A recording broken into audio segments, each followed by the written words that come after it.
મહત્વના સમાચાર ટૂંક સમયમાં રાજ્ય મંત્રીમંડળના વિસ્તરણના સીઆર પાટીલે સંકેત આપ્યા છે। ધારાસભ્ય અને પદાધિકારીઓને બેઠકમાં પાટીલે સંકેત આપ્યા।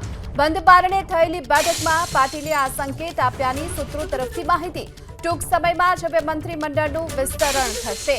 તો બંધ બારણે બેઠક થઈ। આ બેઠકમાં સીઆર પાટીલે સંકેત આપ્યા છે કે રાજ્ય મંત્રીમંડળનું વિસ્તરણ થઈ શકે છે અને એ પણ ટૂંક સમયમાં આ વિસ્તરણ થાય તેવી શક્યતા હાલ તો જોવા મળી રહી છે, કારણ કે ધારાસભ્ય અને અધિકારીઓની બેઠક ધારાસભ્ય અને પદાધિકારીઓને બેઠકમાં આ અંગેના સંકેત આપવામાં આવ્યા છે।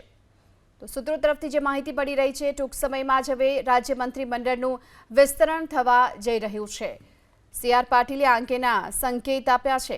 તો આજે બેઠક મળી હતી અને આ બેઠકમાં જ જેમને પણ મંત્રીમંડળમાં સ્થાન મળશે તે નસીબવાળા હશે, આ વાત સીઆર પાટીલે કરી છે। અને બંધ બારણે બેઠક થઈ। ધારાસભ્ય પદાધિકારીઓને આ બેઠકમાં પાટીલે સંકેત આપ્યા છે કે હવે ટૂંક સમયમાં જ રાજ્ય મંત્રીમંડળનું વિસ્તરણ થઈ શકે છે।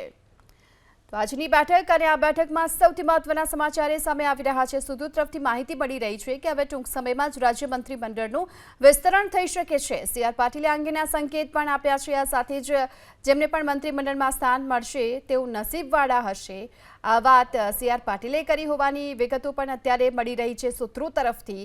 તો મહત્વના સમાચાર છે કે હવે ટૂંક સમયમાં રાજ્ય મંત્રીમંડળનું વિસ્તરણ થનાર છે। વધુ વિગતો મેળવીએ સંવાદદાતા હિરેન રાજગુરુ આપણી સાથે જોડાઈ ચૂક્યા છે।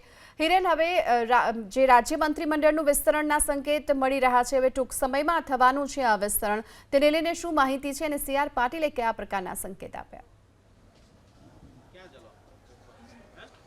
કમલમમાં આજે તમામ ધારાસભ્યો, સાંસદ સભ્યો, જિલ્લા પ્રમુખ અને જિલ્લા પ્રભારીની એક બેઠક મળી હતી। બેઠકની અંદર સીઆર પાટીલ કે જે ગુજરાત ભાજપના પ્રદેશ અધ્યક્ષ પણ છે અને કેન્દ્રીય જળશક્તિ મંત્રી પણ છે, પોતાના સંબોધનની અંદર તેમણે વાતમાં એ ઇશારો કરી દીધો છે કે ટૂંક સમયની અંદર મંત્રીમંડળનું વિસ્તરણ થવા જઈ રહ્યું છે। તેમણે તમામ લોકોને સંબોધતા એ પણ જણાવ્યું કે ટૂંક સમયમાં સારા સમાચાર આવવાના છે અને એમણે એ પણ વાત કરી કે સારા સમાચારને લઈ અને અત્યારે પ્રક્રિયા પણ ચાલી રહી છે।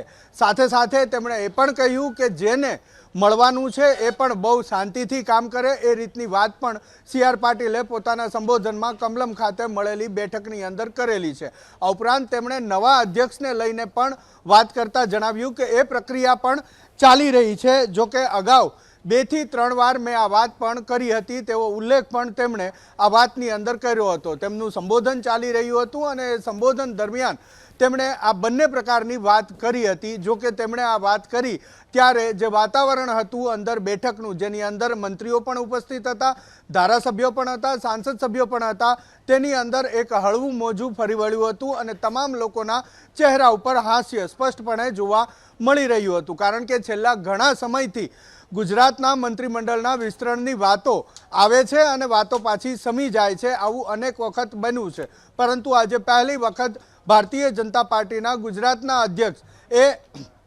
મહત્વની બેઠકમાં પોતાના સંબોધનની અંદર એ કહ્યું છે કે ટૂંક સમયમાં સારા સમાચાર આવી રહ્યા છે। મંત્રીમંડળના વિસ્તરણને લઈ અને શબ્દશઃ તેમણે આ વાત કરી હતી અને ત્યાં સુધી જણાવી દીધું હતું કે એ પ્રક્રિયા ચાલી રહી છે, ટૂંક સમયની અંદર સારા સમાચાર આવશે। જી